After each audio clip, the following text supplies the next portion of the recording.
आप सबका एक बार फिर से इस एपीजे कलाम कॉलेज के यूट्यूब में हार्दिक स्वागत है, अभिनंदन है। और माय डियर स्टूडेंट, जैसा कि आपको पता है कि आपका एग्जाम बिल्कुल आपके सर के ऊपर है और जो भी आपके टॉपिक्स हैं उन सभी टॉपिक्स को मैंने पहले ही पढ़ा दिया है। अब केवल उन प्रश्नों को मैं रिपीट कर रहा हूं जो आपके एग्जाम में आने वाले हैं।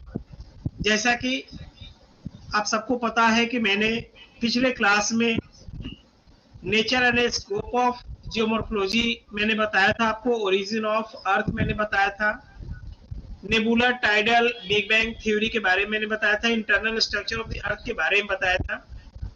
उसी तरीका से यूनिट 2 में मैंने आइसोस्टेसी के बारे में बताया था और उसके जो भी एरी प्राट के जो सिद्धांत हैं उन सिद्धांतों को मैंने लिखाया था। कंसेप्ट ऑफ एरी प्राट को बेहतरीन तरीके से मैंने समझाया था। वेगनर के कॉन्टिनेंटल ड्रिफ्ट को मैंने बताया था और उसी तरीका से प्लेट टेक्टोनिक्स थ्योरी हो गई, माउंटेन बिल्डिंग हुई जो कि कोबर और होम्स के बहुत ही प्रसिद्ध वो सब सिद्धांत है जो एग्जाम में आने वाला है। तो एक क्लास में मैं यूट्यूब के क्लास में मैं इंपॉर्टेंट क्वेश्चन के बारे में बताऊंगा, लेकिन जो क्वेश्चन अब आने वाले हैं उन सारी चीजों को, जो भी टॉपिक आपके हैं सेमेस्टर 1 के, उन सारी टॉपिक्स को मैंने पढ़ा दिया ही। सेमेस्टर 1 का आपका टॉपिक चल रहा है और इंपॉर्टेंट क्वेश्चन को मैं जो है कि आपके सामने मैं उसको एक बार फिर से आपको मैं बता रहा हूं। आज हम लोग देख रहे हैं कास्ट टोपोग्राफी के बारे में। कास्ट टोपोग्राफी, जैसा कि आपको स्क्रीन पर स्पष्ट रूप से यह नजर आ रहा है और ये लिखा हुआ है कास्ट टोपोग्राफी यानी कास्ट स्थलाकृति। आप जिस कास्ट को समझते हैं ये वो कास्ट नहीं है। कास्ट एक जो होता है वह जाति वाली कास्ट होती है, लेकिन ये कास्ट जो होती है इसका मतलब होता है कि वैसी स्थलाकृतियां जिसका निर्माण लाइम स्टोन वाले सरफेस से हुआ है, यानी वैसी भूमि, जैसे कि आप जानते हैं कि वैसी भूमि जिसका सतह अगर चूना पत्थर से बना हुआ है, चूना पत्थर से निर्मित है, तो वैसे सरफेस को कास्ट सरफेस कहते हैं, कास्ट सतह कहते हैं। और जब उस कास्ट सतह पर, चूना प्रधान सतह पर रासायनिक क्रियाओं के द्वारा या भौतिक क्रियाओं के द्वारा जब उसमें भिन्न भिन्न प्रकार की स्थलाकृतियों का निर्माण होता है, तो वैसी स्थलाकृतियों को हम लोग कहते हैं कास्ट स्थलाकृति। जैसा कि माय डियर स्टूडेंट आप सबको पता है कि जो सरफेस आप देख रहे हैं तो यही वो सरफेस है जो लाइम स्टोन वाली, यानी कि इसमें जो है कि चूना पत्थर की सतह है। आपने देखा होगा चूना की बातें, लाइम की बातें आपने देखी होगी। जैसे कि पहले जब घरों की रंगाई पोताई हुआ करती थी तो लोग बाजारों से चूना खरीद कर लाते थे और उस चूने को जब पानी में डाला जाता था तो वह बिल्कुल तेजी से वो उबलने लगता था, खौलने लगता था।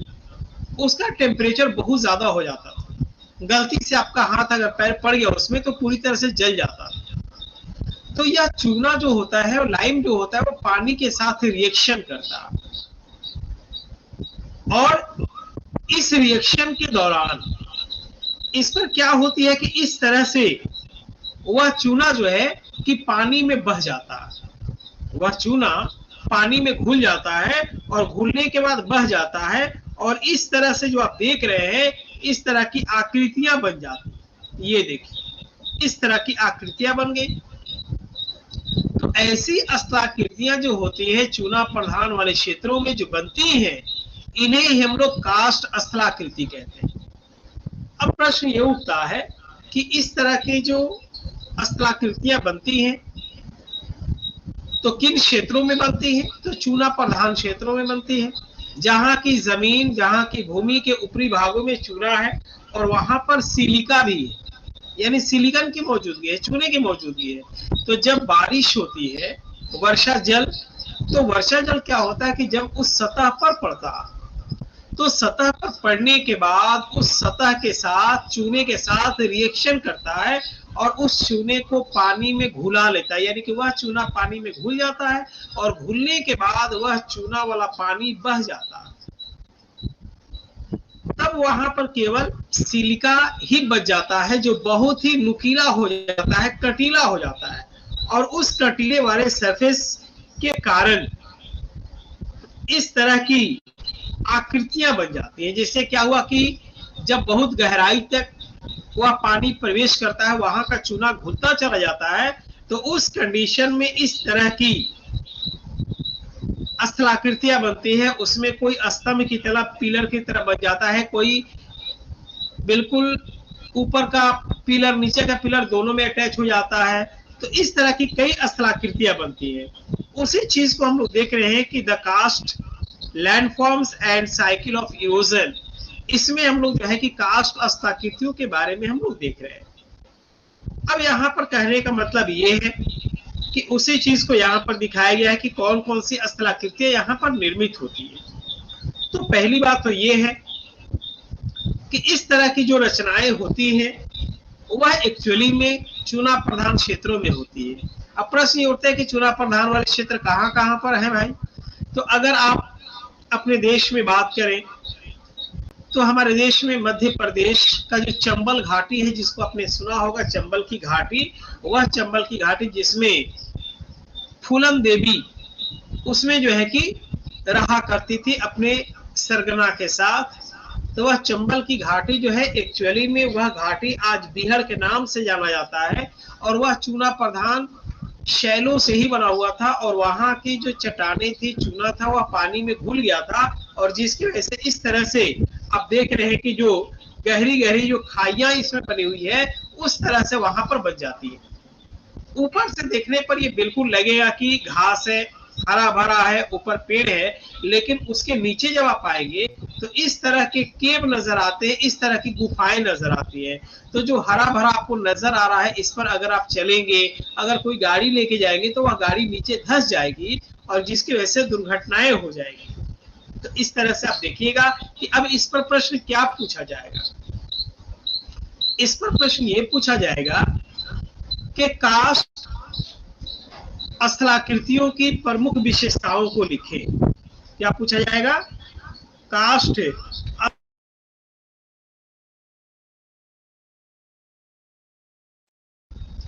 पूछा जाएगा प्रश्न की कास्ट स्थलाकृतियों की प्रमुख विशेषताओं को लिखें तथा कास्ट प्रदेशों में निर्मित होने वाली स्थलाकृतियों का नाम लिखे, या अपर्दन या निक्षेपण क्रिया से निर्मित होने वाली स्थलाकृतियों का नाम आपको उसमें लिखना। अब इसमें क्या लिखना शुरू करें, तो आप सबसे पहली बात ये लिखिएगा, सबसे पहले लिखिएगा उसकी इंट्रोडक्शन यानी भूमिका।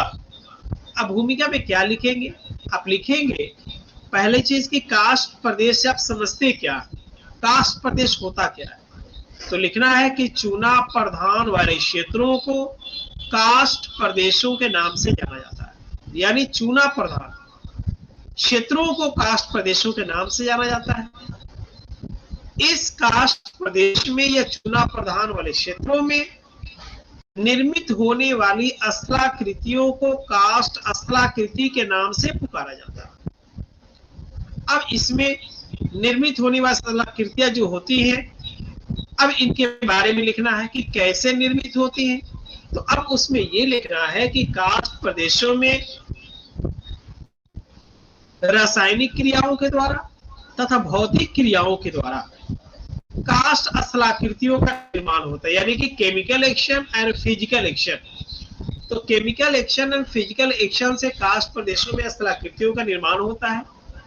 अब केमिकल एक्शन में क्या आएगा, रासायनिक क्रियाओं में क्या आएगा। तो रासायनिक क्रियाओं में वर्षा जल के द्वारा, बहते हुए जल के द्वारा, जब चूना प्रधान सतहें पानी में घुल जाती हैं और घुलकर अपनी जगह से बह जाती हैं, तो इस तरह से जो केमिकल एक्शन होता है, केमिकल रिएक्शन होता है, उसी क्रिया को रासायनिक क्रिया कहते हैं, रासायनिक अभिक्रिया कहते हैं, या केमिकल एक्शन कहते हैं। उस स्थिति में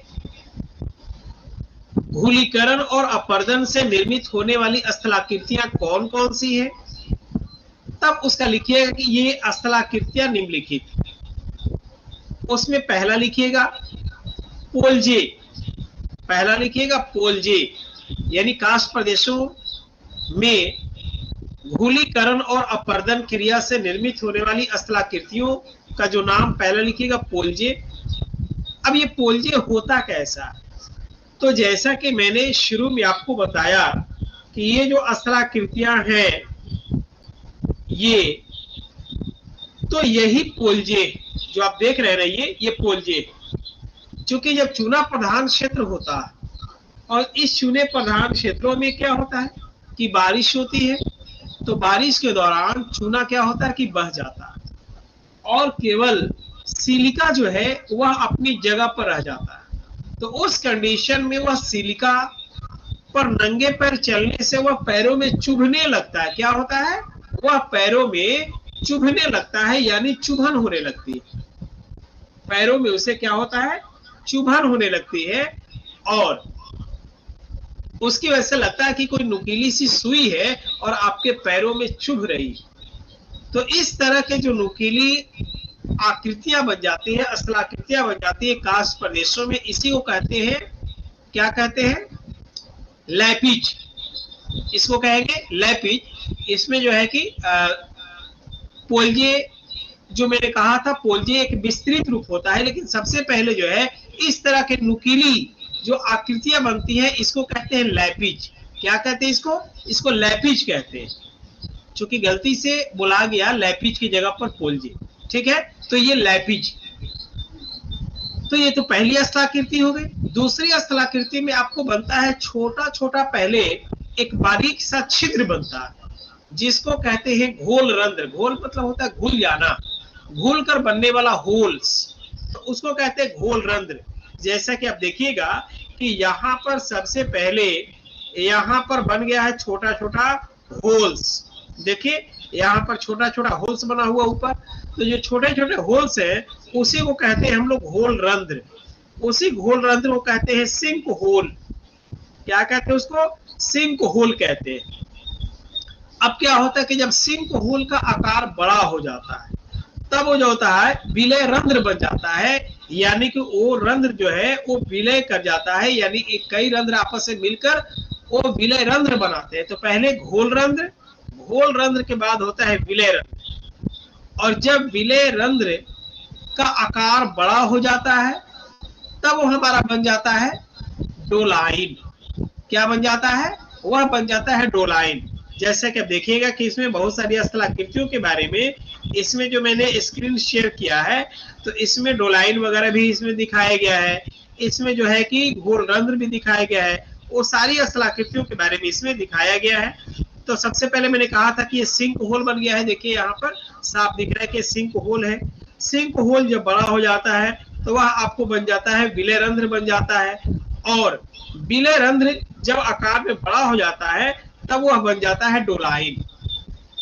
अब कई डोलाइंस जब आपस में मिल जाते हैं तब बन जाता है युवाला। क्या बन जाता है, उस कंडीशन में बन जाता है युवाला।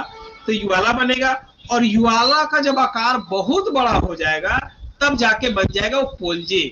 यानी इस तरह के जो कास्ट स्थलाकृतियां हैं उन कास्ट स्थलाकृतियों में सबसे बड़ी कोई स्थलाकृति है तो उसका नाम है पोलजे। क्वेश्चन हमसे पूछा जाएगा कि कास्ट स्थलाकृतियों में इनमें से सबसे बड़ी स्थलाकृति कौन सी है, उसमें एक में रहेगा लैपिज, दो में रहेगा डोलाइन, तीन में रहेगा युवाला, चार में रहेगा पोलजे। तो पोलजे जो होता है कास्ट स्थलाकृतियों में सबसे बड़ा होता है। वैसे तो जो है कि जो कंदरा होता है, तो कंदरा गुफा जो होती है वो तो सबसे विस्तृत होती है, लेकिन इन चारों में अगर छांटना हो तो वो आपको हो जाएगा पोलजे।